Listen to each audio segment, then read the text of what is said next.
Bà, sự sau đây người ta ở dương từ lọc một vĩnh từ lừa cả trên lệ tệ tông từ nâng mì riêng đại chắc sang bị tệ tông từ nâng cái hào tha chỉ digital in one bà tapi mì riêng bị môn màu lúc đại nhằm cho bạn bằng hai như có trên lệ tệ tông nâng cực lịch mùi dùn nún đại gà bà pra từ lừa chỉ sa tiếp sa này gà bà cáo đi có tiếp xong này phần này digital đại dương miền từ lừa file CS đại miền company strategy customer experience content creation hay là channel promotion này trong đóคือ check back analysis แต่ที่มีเรียนตีมวยให้สำหรับมีเรียนในทางนี้ก็จงใจเลยแต่ต้องการปรับปรุงแต่เรือพ้นพ้นแต่ที่นักจุ่มเรียนภายในดิจิทัลให้จงใจจงจับโยจุ่มนี้กลัว success เป็นยูโรไว้คลาดในจีจุ่มนุ้ยในคนต้องการได้แต่เรือพลังดิจิทัลบ้างในขนมภายในได้คือหนึ่งบางห้างจะต้องเป็นหนึ่งcái hào tha chỉประเภทแต่เลยจุ่มเรียนจุ่มรอกเนี่ยตีสาดิจิทัลบ้างเราส่งการดิจิทัลนี่เป็นเป็นอีกครั้งบ้างยังส่งอยู่ทบดีบ้างจังจุ่มเรียนแต่เลยเนี่ยตีสาดิจิทัลแต่ยังตัวศึกษาส่วนเยอะคืออีเมลจานได้แต่ยังตัวส่วนศึกษาส่วนเยอะตีมวยลูกคือในตอนนี้คือเราแต่เช็คแต่เรื่องจุดนี้ในการหาทางจี content marketing creator ในการหาทางยังไอ้บอกจีภาษาจีทางจีเด็กบังคับแต่เรื่องการตัดสินการหาทางมีติกาในที่สาในจุดเช็ค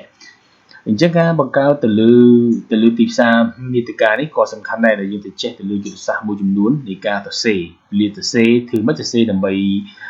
ตีนยอร้อมถึงไม่จะไม่เสียดำไปเอาวิช็อตที่หาแต่ช็อตแต่เรื่องสาในยังวิสดีในแคปชั่นดังในยังตัดสินทางถึงยังไม่จะไม่ดักแต่เรื่องประเภทการสับสนเยอะแต่เรื่องแบบพอลสิวิกัมวิโกจีประเภทวิดีโอวิโกจีประเภทการโปสเตอร์ไอ้ผมเสียดูคืออาจจะดูผิดปองแน่ในยังเธอแจ้งแต่เรื่องประเภทในการประกาศแต่เรื่องจุดตัดสินเพราะว่าในขนมการตัดสินแต่เรื่องจุดตัดสินนี่ตระบันเก็บบรรจัยจีปีประเภทที่มุ่งในยังอาจจะเสียทางจีประเภทคอนเทนต์ด้วยก็จินตนาการระเบียบการทางริกาด้วยก็ระบายการอะไรแบบประวัติศาสตร์โดยเฉพาะระเบียบตัวเซ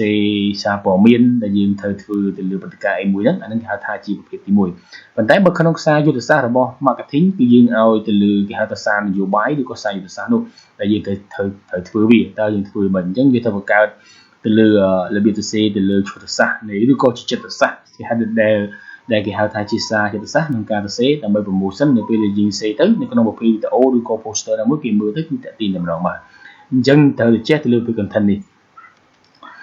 trong đây mình tôi muốn dương đâu tại chết từ lưu chừng đến để hào thái chi social media music creating đại nó nhom gì bị lừa hàng đám ai chọn việc lại bà nên cứ như thế chơi đấy dân nó không social media vẫn dưới mình trán mình từ TikTok Instagram Telegram đi có Facebook YouTube ấy cứ như thế chơi là việc này càng xây đấy dân tao vào sầm núi là xu tha tao dương của bậc cao xây là mình dưới thời miền cống dưới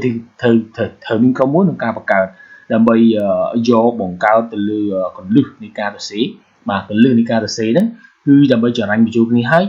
chúng tôi cho tôi mua là bây giờ xí hay những ai prao chỉ từ từ bản để dùng từ thì mấy cái tiền này nó cứ chứng minh social media bị xây dựng từ trẻ này nhưng nào cái thời sắc sáng sáng rồi mình ha thì chân cứ dương tới một đống từng cái địa tha nó không tập hall muốn để dùng trong phó ta dùng trong sim bị mình làm về tiền và hay không bị ô ta dương thật phơi bị mấy làm về đại nó chứ của không bị ô bị ai ban chạy chỉ 7 thì 7 này thì mới cứ KTC từ lưới chúng nó chưa lưới xong này đây chỉ cả tiền một con này thì phí cứ từ lưới chúng nó chưa để dương sẽ hai cái caption với nó không bị ô bằng trong Facebook vì mình vào trong nó chim xí vì mình caption xí hay vì mình xong đẹp xí chẳng nào khi thật sắc sáng vô bên này là bây giờ vô cái này bắt từ video dưới đi qua platform dưới là phổ tới từ miền phim tiền và trong này chúng nó thì bây nóคือการปรับปรุงแต่ละ media platform vàการปรับปรุงแต่ละ social media platform นี่คือสำคัญจังในของ platform เราว่า social media วิไอข้อนี้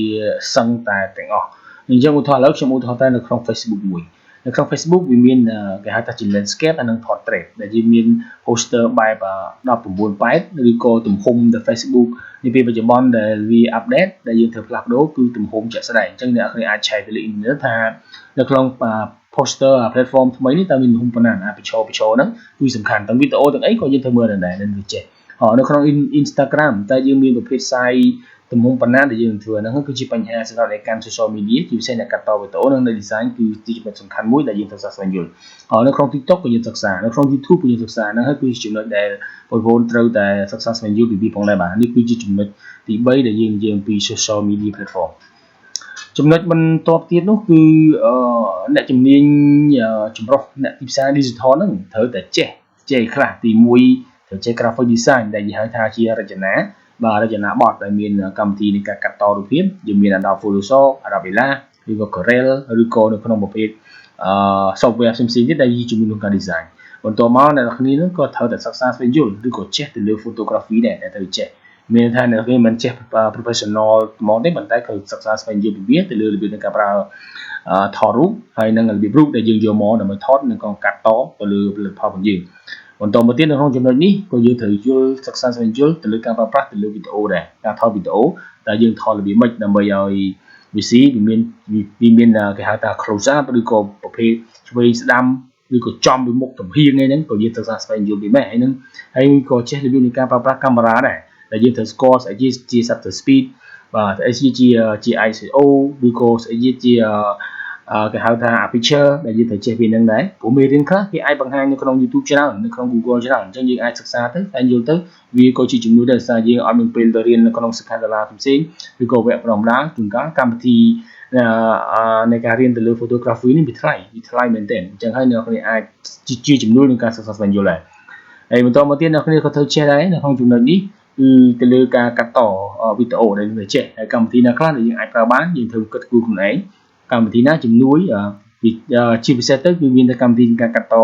ដល់ព្រីមៀរទេដែលវាជំនួយឬក៏ DaVinci ដែលយើងទៅចេះឬក៏មានកម្មវិធីណាមួយទៀតដែលយើងអាចប្រើប្រាស់ដូចជា Wondershare Filmora អញ្ចឹងទៅបាទយើងទៅចេះដែរកម្មវិធីហ្នឹងអញ្ចឹងនៅគ្នា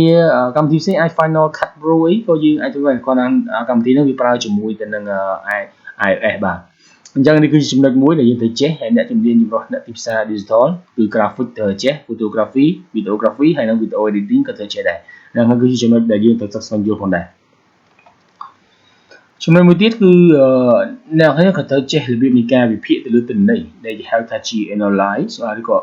analyze data ដែលយើងត្រូវចេះហើយដែលយើងត្រូវវិភាគយើងត្រូវមើលទៅលើ action page យើង page view page like ហើយនឹង post reach ឬក៏ story reach ឬក៏ comment recommendation ដែលយើងត្រូវមានច្រើនដែលយើងត្រូវមើលទៅលើ post engagement ឬក៏ responsiveness ដែលយើងធ្វើខាងក្រោមទៀតខ្ញុំនឹងប្រាប់ទៅលើកលិះមួយចំនួនដែលយើងត្រូវមើលបាទនៅក្នុងចំណុចនេះចំណុចក្រោមនេះគឺជាមេរៀនទី3ដែលយើងនឹងនិយាយអំពីភ្ជាប់ពីខាងក្រោយនេះខាងក្រោយតកតងការវិភាគទិន្នន័យនេះខ្ញុំនឹងបញ្ចូលបន្តទៅទៀតបាទ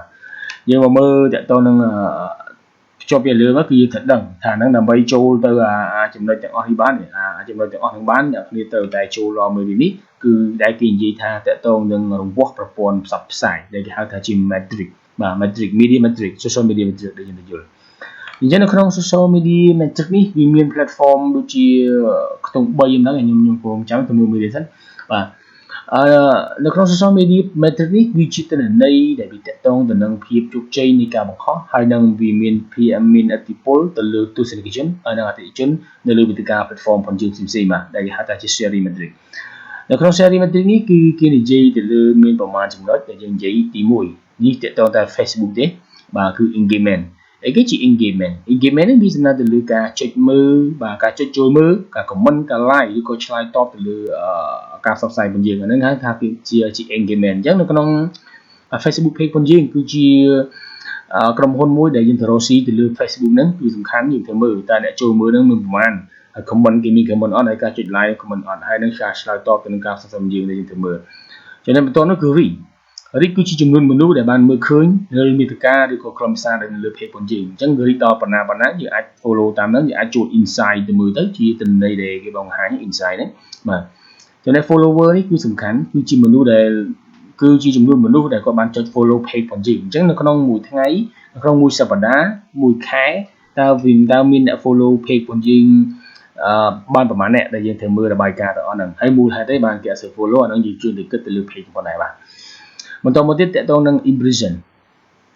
នេះគឺជាចំនួនដងដែលមនុស្សបានមើលឃើញលើការផ្សព្វផ្សាយបាទការផ្សព្វផ្សាយទៅលើមាតិកាខ្លឹមសាររបស់យើងអញ្ចឹងជួនកាល impression នៅពេលគេឃើញគេគាត់អូសរំលងបាទគេគាត់អូសរំលងទៅគេនឹងមើលឃើញថាការផ្សព្វផ្សាយរបស់យើងប៉ុន្តែគេអត់ click មើលទេ cái ở trên like thì cái ở comment thì cái ở view thì nó là chỉ impressionបន្ទាប់មក sorry បាទបន្ទាប់មកតកតងទៅនឹង video view មិនបាច់ខ្ញុំនិយាយច្រើនទេអ្នកគាត់ដឹងហើយតកតងការ view គឺជាចំនួនដងដែលមនុស្សបាន view មើលទៅលើ video របស់យើងអញ្ចឹង video នៅពេលយើងផុស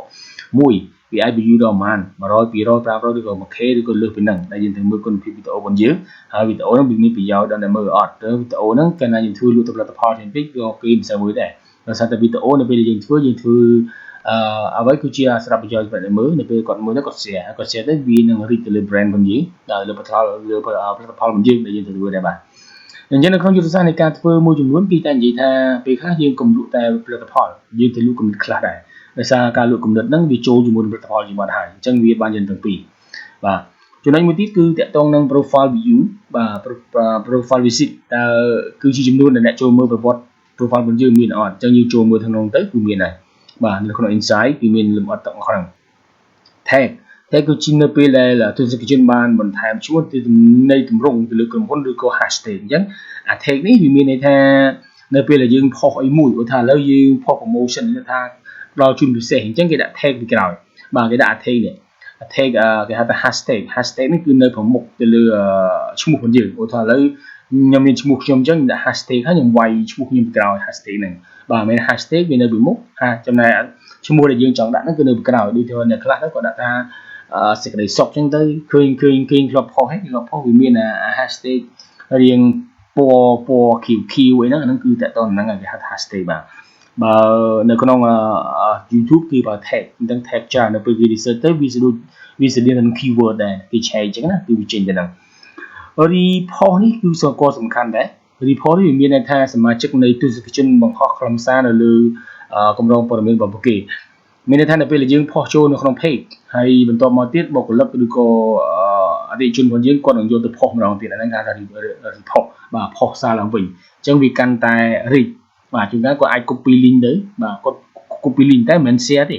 គាត់ copy link ហើយយកទៅដាក់នៅក្នុង account របស់គាត់ទៅ share caption អញ្ចឹងទៅអាហ្នឹងគេថា report share នេះក៏សំខាន់ដែរនៅក្នុង share នេះគឺមានចំណុចជាច្រើនដែលជាការជួយចែករំលែកទី1គឺយើងជាអ្នកដែលកាន់ digital យើងត្រូវ share មុនគេបន្ទាប់មកបុគ្គលិកនៅក្នុងក្រុមហ៊ុនមួយអាចបុគ្គលិកពី50នាក់ទៅ100នាក់ឧទាហរណ៍ថានៅក្នុងក្រុមហ៊ុនមួយមានបុគ្គលិក50នាក់អញ្ចឹងក្នុង50នាក់នេះមួយអ្នកក៏មាន friend នៅក្នុង Facebook គាត់អាចជា1000ឬក៏ទៅ2000 3000ឬក៏4000 5000ហ្នឹងទៅអញ្ចឹងគាត់ share ពេលគាត់ share ទៅគឺអាចជួយបានច្រើនដែរតែต้องការហ្នឹង coverage ច្រើនដែរតែបើជាមធ្យោបាយល្អបើវា active ហ្មងគឺវាផុសតែម្ដងបាទឲ្យបុគ្គលិកយើងទាំងអស់ហ្នឹងគឺផុសទៅបាទផុសរួមគ្នាហើយដាក់ការបាក់ឆែតម៉ោងពេលវេលានៅថ្ងៃឧទាហរណ៍ឥឡូវ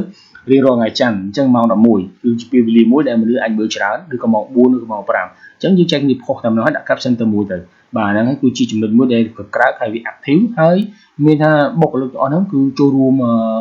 រួមចំណែកក្នុងពេលតែមួយហើយយើងមាន schedule របស់លោកបាទគឺនេះគឺជាចំណុចនៅក្នុង share matrix បាទបន្តមកទៀតខ្ញុំនិយាយអំពីមេរៀនទី4គឺការប្រប្រាស់ទៅលើការសរសេរមាតិកាដែលគេហៅជា content writing បាទការសរសេរ content writing នេះគឺចូលដល់ចំណុចមួយដែលយើងសំខាន់ដែលយើងត្រូវនិយាយស្អីគេគឺជាការសរសេរមាតិកាបាទគេហៅ content writing នៅក្នុង content writing នេះគឺវាផ្ដោតទៅលើ3ទី1ការសរសេរបង្កើតខ្លឹមសារអត្ថបទដើម្បីអប់រំទី2គឺខ្លឹមសារត្រូវតែមានគុណភាពខ្ពស់ហើយមានគុណតម្លៃនិងជាផ្នែកជំរុញទៅការលក់អញ្ចឹងនៅ content writing នេះគឺផ្ដោតទៅលើការសរសេរដើម្បីលក់បាទដើម្បីលក់ប៉ុន្តែនៅក្នុងការលក់ហ្នឹងតើសួរខ្លួនឯងថានៅក្នុងខ្លឹមសារហ្នឹងមានគុណភាពអត់ហើយមានគុណតម្លៃអត់ហើយនៅក្នុងវីដេអូរបស់យើងនេះវាមានគុណភាពអត់វាមាន quality ខ្ពស់យ៉ាងណាអត់ហើយមើលទៅគេតាក់ទាញអត់ដើម្បីចូលមើលទៅលើផនយើងហ្នឹងអញ្ចឹងនៅក្នុង content writing នេះត្រូវតែបង្កើតខ្លឹមសារអត្ថបទដែលមានយុទ្ធសាស្ត្រដែលគេហៅថាជាការសរសេរទៅលើខ្លឹមសារដែលមានចិត្តសាស្ត្រក្នុងការលក់បាទមិនមែនសរសេរលើបែបប្រវត្តិសាស្ត្រទេគឺមាននយោបាយនៃប្រទេសយើងទៅរៀនយុទ្ធសាស្ត្រហើយយើងស្វែងយល់ហើយសរសេរវាដាក់មកដើម្បីតាក់ទាញប៉ុន្តែឲ្យវាត្រូវថានៅពេលដែលយើងសរសេរអ្វីគឺជាប្រធាន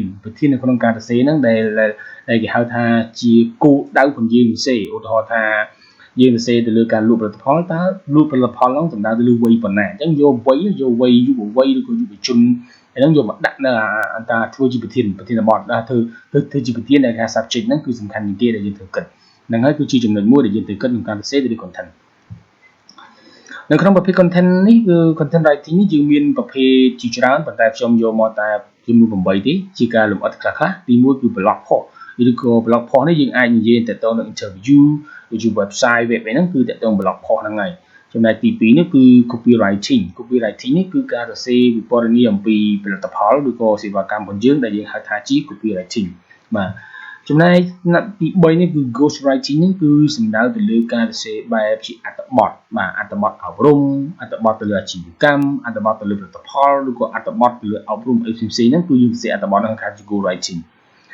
ចំណែកទី4នោះគឺ technical writing គឺសំដៅទៅលើសរសេររបៀបការណែនាំដែរប៉ុន្តែរបៀប how to អីហ្នឹងគឺតកតងហ្នឹងហើយអញ្ចឹងនៅពេលដែលគេមើលពីរបៀបអីចឹងទៅវាវាយអញ្ចឹងឧទាហរណ៍ឥឡូវគេឆេនៅក្នុង Facebook គេនិយាយពីរបៀបនៃការបង្កើត Facebook អញ្ចឹងវានឹងចេញ how ហ្នឹងដែរអញ្ចឹងគឺសេរបៀបប៉ុន្តែជាភាសាខ្មែរគឺរបៀបប៉ុន្តែភាសាអង់គ្លេសគឺវា how បាទ how បាទ AW ហ្នឹងគឺ how ហ្នឹងណានេះវាសរសេរទៅលើ technical writing ចំណែកទី5នោះគឺ social media post បាទយើងសរសេរអំពីមាតិកាឬ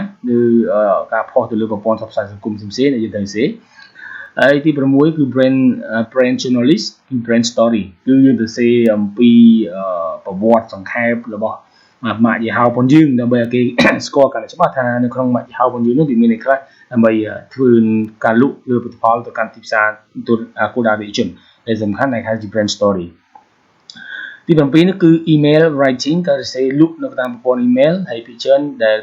ពេញនិយមនៅស្រុកយើងអត់សូវមានទេប៉ុន្តែអាចយើងប្រើបានដូចគ្នាដែរការសរសេរទៅកាន់អតិថិជនណាមួយដែលយើងមាន email មកជាស្រាប់ជាពិសេសពីបរទេសបរហ្នឹងគឺមានចុងក្រោយនេះគឺ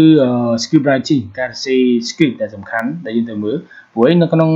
content writing ហ្នឹង script នោះវាដូចជាការសរសេរព្រាងអីមួយចឹងតែបើជាការថតកុនឬក៏ថតវីដេអូអាហ្នឹងគេហៅថា script ដែរបាទ script ដែលយើងមាន script ដែលគេហៅអញ្ចឹងមាន script មើលអត់មាន script មានអត់អានេះតើតង script បាទអញ្ចឹងនេះគឺជាប្រភេទនៃ content writing ដែលអ្នកអាចសិក្សាស្វែងយល់បន្ថែមទៅលើប្រភេទ content ផ្សេងៗទៀតវាមានច្រើនមានប៉ុណ្ណឹងទេ